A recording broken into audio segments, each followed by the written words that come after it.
Donc quand j'ai découvert mes attributions, ça faisait suite à une réorganisation en interne, bon, je passe les détails, et donc parmi mon profil de poste était clairement précisé que je devais valider les dossiers.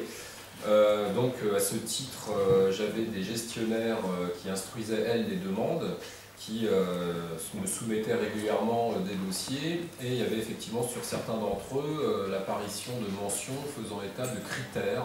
Donc il y avait une certaine codification, critère 1, critère 2, critère 3, ça allait jusqu'à 4, il y avait même des critères 2 aggravés, bon bref.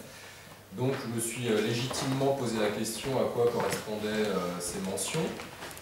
Donc j'ai interpellé mon supérieur hiérarchique, qui semblait effectivement très ennuyé, pour me donner la signification exacte de ces critères. Donc il m'a parlé de la nécessité d'une certaine mixité sociale au sein des immeubles dont on avait la gestion. En revanche, verbalement, on m'a donné la signification, et donc certains d'entre eux étaient très explicites, puisqu'ils faisaient mention de l'interdiction de placer des gens d'origine étrangère, dom-tom compris, enfin, donc c'était plus que la notion d'origine étrangère, ça allait jusqu'à la couleur de peau, dans certains de ces immeubles. Donc je m'en suis naturellement ému auprès de mon supérieur hiérarchique. Quelques temps après, on m'a notifié mon licenciement pour divers prétextes, mais je n'étais pas dupe et je savais véritablement quelle était la raison exacte. Et suite à ça, il y a eu d'autres, alors ça a un peu libéré la parole, puisque j'ai appris par le biais de Samuel à l'époque, que certains salariés de France Habitation avaient commencé aussi à faire remonter les témoignages ou les situations auxquelles ils avaient été témoins. Et donc, on a pu, enfin SOS Racisme en l'occurrence, a pu constituer un dossier, mais à ce jour, la procédure n'a toujours pas abouti. Donc, peut-être qu'il préciserait les raisons sur le plan juridique, mais voilà. Et en fait, j'avais appelé une dame qui s'occupait de mon dossier, donc je cotisais sur les pourcents patronales. Et je faisais une demande parce que j'avais un appartement qui était trop petit dans le Val-de-Marne. Donc je me suis aperçu au bout de 2 ans qu'on me diligentait sur des immeubles ghetto. Donc je refusais à chaque fois. Et au bout d'un jour, on m'a proposé un logement du côté de Bagneux. Mais avant ça, j'avais appelé une dame qui s'occupait de mon dossier et elle me dit voilà, je voudrais vous voir avant de vous donner quoi que ce soit. Donc, je me suis présenté à Paris et donc du coup j'ai vu cette dame qui s'occupait de moi depuis plus de 2 ans et elle me dit mais c'est vous monsieur Belabdelmoumen? Effectivement j'ai un accent du sud de la France, donc ça trompe. Donc j'ai dit oui c'est bien moi, donc elle était très étonnée et puis elle me dit je vais vous trouver un logement. Alors, je dis, écoutez, moi j'attends toujours, ça fait 2 ans que j'attends mon logement. Donc je me présente à Bagneux et du coup le gardien, donc, je lui présente mon bon de visite et il prend mon bon de visite et me dit non monsieur, c'est pas possible de visiter. Je dis mais j'ai un bon de visite monsieur. Donc il n'a pas voulu que je visite le logement. Et donc du coup j'étais intérieurement très remonté, on va dire. Donc sur le coup, j'ai appelé SOS Racisme, j'ai eu monsieur Samuel Thomas qui m'a donné un rendez-vous à Paris, dans ses bureaux, et donc du coup, il s'est occupé de mon cas. Donc ça m'a un petit peu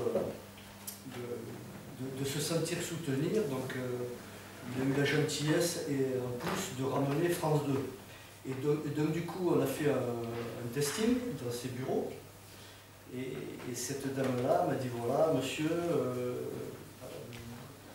vous n'êtes pas des Français comme les autres. Alors français, qu'est-ce qu'on appelle français? Je suis né dans le Gard. Je vote, je paye mes impôts, et malheureusement, arriva ce qui arriva, voilà, comme beaucoup, nombre d'entre vous, je suppose, voilà, donc je ne suis pas le seul. C'est pour ça que je suis là aujourd'hui. Une conversation dans laquelle une des salariés de France Habitation, donc, comme on vient de le préciser, indique en fait les raisons de ce refus d'attribution de logement. Malgré des preuves qui sont assez accablantes, le juge d'instruction n'est pas convaincu qu'il y a une discrimination dans l'accès au logement Il se trouve qu'effectivement, j'ai été témoin d'un système de discrimination au sein d'une agence d'intérim spécialisée dans la restauration. Il se trouve aussi que, en fait, j'ai pendant un certain temps été aussi acteur de ce système de discrimination. Et c'est là que un des stagiaires avec qui j'étais, puisque c'est lui qui a été chargé de me montrer comment il fallait travailler, m'a expliqué qu'en plus des critères qu'on peut admettre dans un recrutement, la qualification, l'expérience et autres, et qu'il fallait que je note sur le dossier du candidat, il fallait aussi que je mette PR4 sur le dossier lorsque j'avais en face de moi une personne de couleur. Un noir, pour parler concrètement.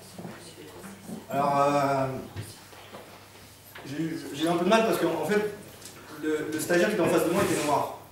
Bon, ok. J'ai pris acte. Je vous ai dit qu'on était plusieurs stagiaires, donc j'en ai parlé aussi à l'autre stagiaire qui était Magali, qui était arrivé avant. Elle m'a dit pareil, tu sais, moi j'ai mon copain qui est aussi dans une agence, chez Manpower, c'est la même chose, etc. On fait aussi la même chose.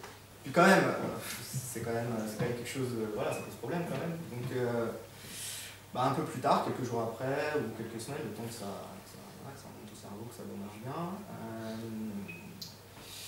je suis allé voir des salariés de l'agence et puis j'en ai parlé avec eux.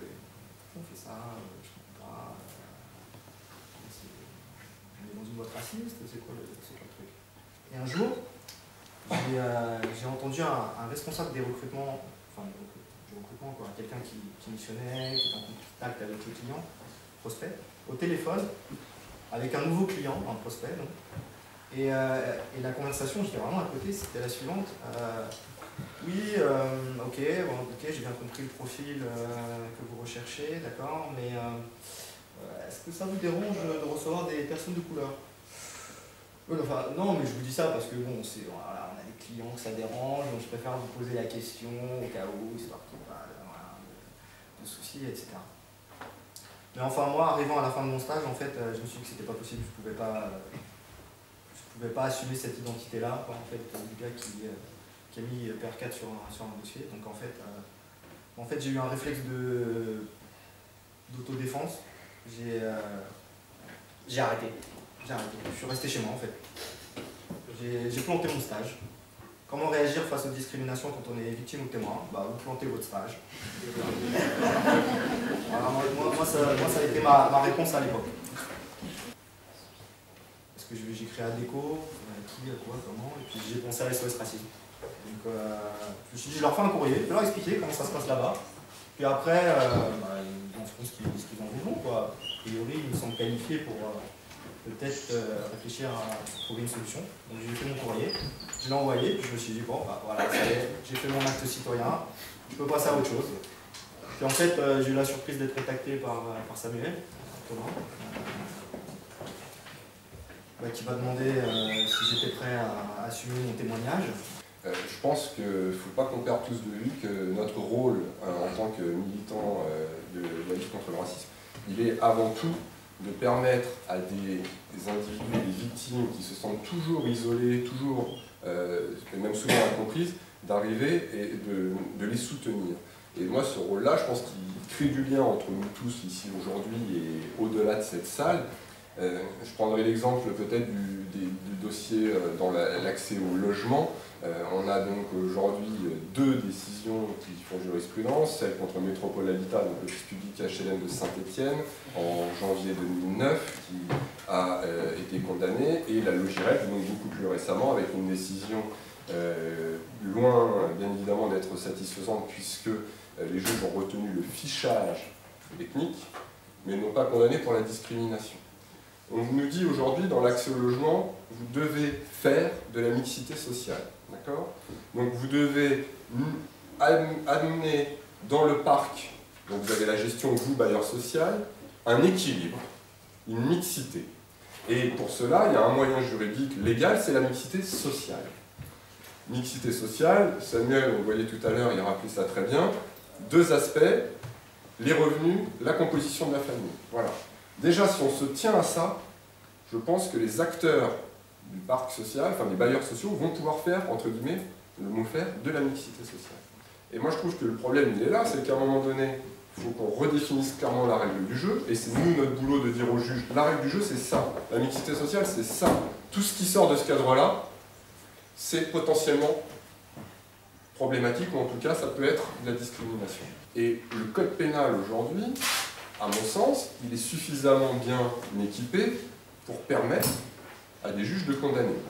Monsieur, j'ai plus son nom en tête, malheureusement il échappe, il reconnaît, il dit oui, on discrimine, oui on a fait du fichage, oui on a orienté, oui on a refusé d'envoyer des Noirs ou des Arabes dans chez tel client parce que le client ne voulait pas les prendre. Oui, j'ai commis un comportement, un délit, j'ai commis un délit. Le juge d'instruction entend ça et ne le met même pas en examen.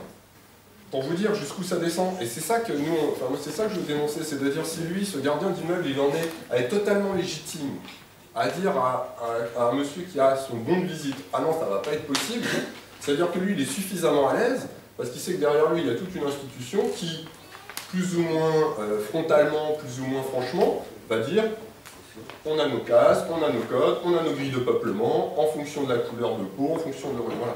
Et quand on a effectivement des juges qui ne réagissent pas aux questions de discrimination et qui ne la considèrent pas comme centrale, c'est parce que l'opinion ne considère pas comme centrale, il n'y a pas de poids social vis-à-vis du pouvoir politique, des pouvoirs judiciaires sur la question de la discrimination.